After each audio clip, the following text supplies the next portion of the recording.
একসময়ের যাযাবর বেদে সম্প্রদায় এখন ফরিদপুরের বিভিন্ন স্থানে স্থায়ী বসতি গড়ে তুলেছে। জীবিকার তাগিদে পেশা বদলে তারা এখন হয়রানিমূলক ভিক্ষাবৃত্তির আশ্রয় নিয়েছে। তাদের মধ্যে শিক্ষার অভাব ও সামাজিক অবক্ষয় রোধে বেদে শিশুদের জন্য স্কুল প্রতিষ্ঠা করেছে একটি স্বেচ্ছাসেবী সংগঠন। এদিকে বেদেদের জন্ম নিবন্ধন ও নাগরিকত্ব পেতে সহযোগিতার আশ্বাস দিয়েছে উপজেলা প্রশাসন। ফরিদপুর থেকে তামিম ইসলামের পাঠানো তথ্যচিত্রে ডেস্ক রিপোর্ট।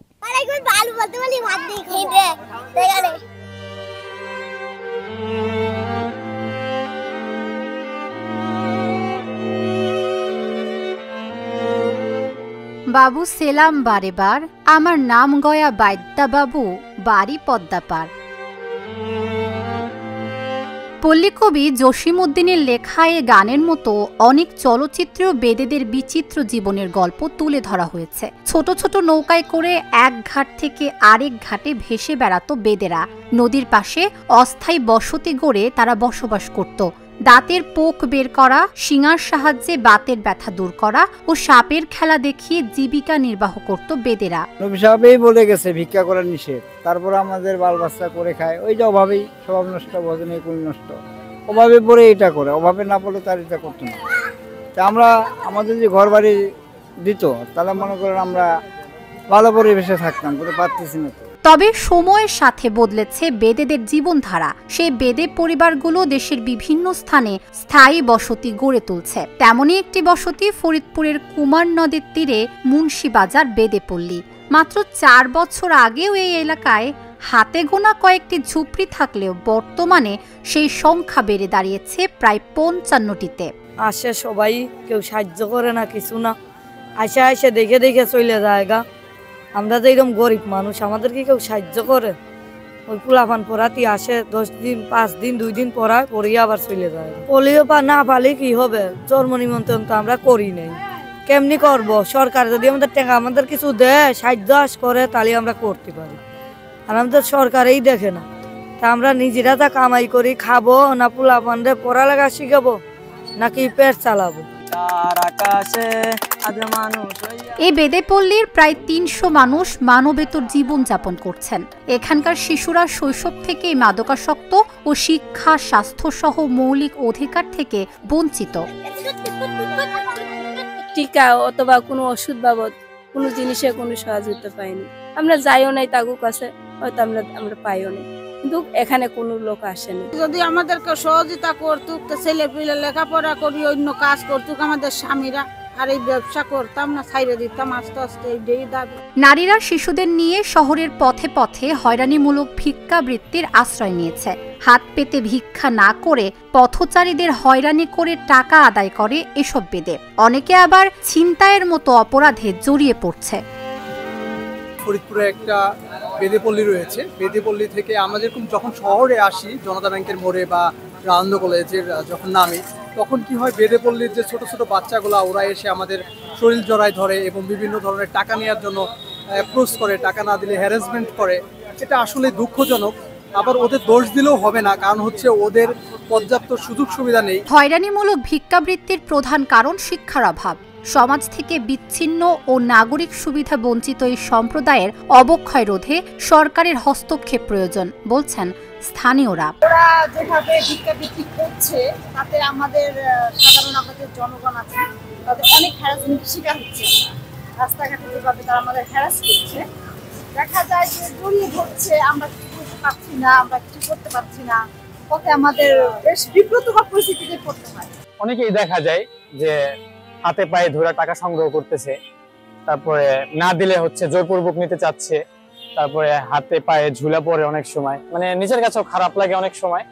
আবার আমি তো ভাবি অনেক সময় যে এটা কি করবে, এদের জন্য কিছু করা দরকার। অনেক সময় দেখা গেছে এদের গায়ে জামা কাপড় নাই, ঠিক আছে, দেখলে নিজের কাছে অনেক খারাপ লাগে। আসলে এদেরকে কোনো দোষ দেওয়া যায় না, আসলে এরা ভাসমান অবস্থায় আছেন। এদের না আছে কোনো শিক্ষা ব্যবস্থা, না থাকার কোনো জায়গা। তো এদেরকে যদি একটু সুনজর দেওয়া যায়, এদের উপর প্রশাসন যদি এদের সুনজর দেয়, তাহলে এরা হয়তো ভালোভাবে বাঁচতে পারবে। এমন করুণ পরিস্থিতিতে মানুষের জন্য মানুষ নামের একটি স্বেচ্ছাসেবী সংগঠন তাদের পাশে দাঁড়িয়েছে। প্রজন্মের আলো নামে একটি স্কুল স্থাপন করেছে সংগঠনটি। আমাদের বাচ্চারা যে ধরনের সুযোগ সুবিধা পায় এরা কিন্তু সে ধরনের সুযোগ সুবিধা পায় না। তার পাশাপাশি আমাদের বাচ্চাদের যেমন প্রতিভা আছে এদেরও কিন্তু তেমনই প্রতিভা আছে। দেখা যাচ্ছে যে এই প্রতিভাটা আমাদের বাচ্চাগুলো ফুটিয়ে তুলতে পারলে বা প্রকাশ করতে পারলেও এরা কিন্তু সেই জায়গাটা পাচ্ছে না যেখানে তারা প্রকাশ করতে পারবে বা এই প্রতিভাগুলো তুলে ধরতে পারবে। আমরা এই চেষ্টাই আছি যে আমাদের এই মানুষ মানুষের জন্য স্বেচ্ছাসেবী সংগঠনের মাধ্যমে যাতে তাদের প্রতিভাগুলো জাগ্রত হয় এবং তারা অন্য বাচ্চাদের মতো সুযোগ সুবিধা পায়। পিছিয়ে পড়া বেদে সম্প্রদায়ের সন্তানদের সাথে আমাদের আজকে হচ্ছে প্রথম ক্লাস ছিল। আমাদের স্কুলও আজকে প্রথম উদ্বোধন হয়েছে। তো আমরা প্রথম ক্লাসে তাদের পরিচয় জেনেছি এবং আরবি বর্ণ, স্বরবর্ণ, ইংরেজি বর্ণ এবং সংখ্যা যেগুলো বর্ণ সেগুলো আমরা তাদের শিখিয়েছি এবং তাদের মধ্যে দেখা যাচ্ছে অনেকেই অধিকাংশ খুব ভালো, মানে প্রথমবার পড়ানোর পরেই খুব ভালো করে পড়াগুলো হচ্ছে মাথায় রাখতে পারছে। মানে তারা আমাদের বলতে পারতেছে যে তারা এই জিনিসটা হচ্ছে নিজেদের মাথায় ক্যাচ করতে পেরেছে। তো আমি আশা রাখি যে তারা যদি কন্টিনিউ আমাদের ক্লাসগুলো করে আর আমরা যদি তাদের পড়াইতে পারি তাহলে তারা ভালো কিছু করবে। আমাদের সংগঠনের নারী সদস্যরা তারা দেখলো যে এই জিনিসটা আসলে তারা মানে এই সমাজের জন্য করা উচিত। তো সেইখান থেকে আমাদের এই উদ্যোগ গ্রহণ এবং 1 মাসের পরিকল্পনার পরে আমরা আজকে থেকে আমাদের এই স্কুলটি শুরু করতে পেরেছি এবং সরকারের কাছে আমাদের একটা অনুতাপের বিষয় রয়েছে যেটি আমি তুলে ধরতে চাই। সেটি হচ্ছে এই উদ্যোগগুলো মূলত সরকারেরই গ্রহণ করার কথা ছিল এবং বিভিন্ন অধিদপ্তর, শিক্ষা অধিদপ্তর, সমাজসেবা অধিদপ্তর এদের কাজ ছিল এই সমাজে পিছিয়ে পড়া এই জনগোষ্ঠীকে এগিয়ে নেওয়ার জন্য এখানে স্কুল বিনির্মাণ এবং তাদেরকে মজার ছলে শেখানো। এই স্কুলটি বেদে শিশুদের শুধু অক্ষর জ্ঞানী নয় বরং একটি সুস্থ ও সুন্দর জীবনের স্বপ্ন দেখাচ্ছে। আমাদের চিন্তা ভাবনা ছিল যে এই বাচ্চাদেরকে কিভাবে আমরা সুশৃঙ্খল করতে পারি, কিভাবে এদের সুশিক্ষিত হিসেবে গড়ে তুলতে পারি। তারই ধারাবাহিকতায় আমাদের এই প্রজন্মের আলো স্কুলটা আমরা আজকে শুরু করেছি।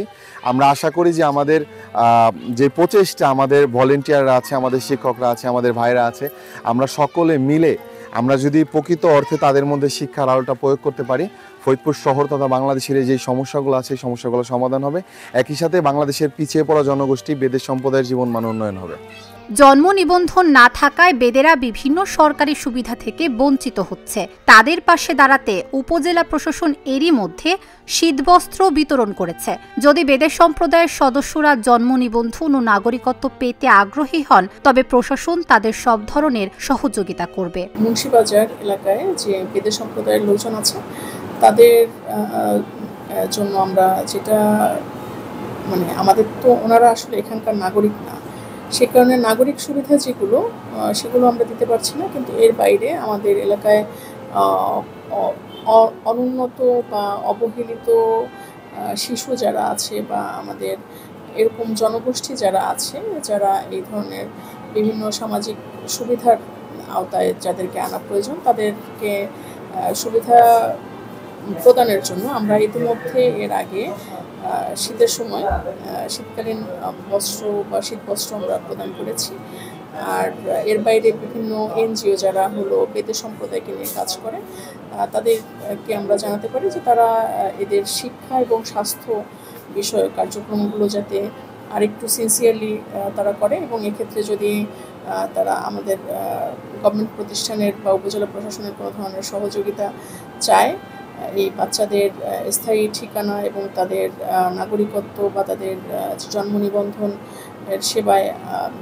সেবার আওতায় আনার তাদের নিজস্ব এলাকায়, সেক্ষেত্রে আমরা অবশ্যই তাদেরকে সহযোগিতা করতে পারি। বেদেদের এই বঞ্চনা ও হয়রানিমূলক ভিক্ষাবৃত্তির অবসান ঘটাতে প্রশাসনের আশ্বাস ও স্বেচ্ছাসেবী সংগঠনের প্রচেষ্টা এক নতুন আশার আলো দেখাচ্ছে। সম্মিলিত উদ্যোগে কি সত্যিই তাদের সামাজিক অবক্ষয় দূর হবে? মূলধারার সমাজে ফিরে আসার সুযোগ কি পাবে বেদেদের নতুন প্রজন্ম? Dhaka journal news desk.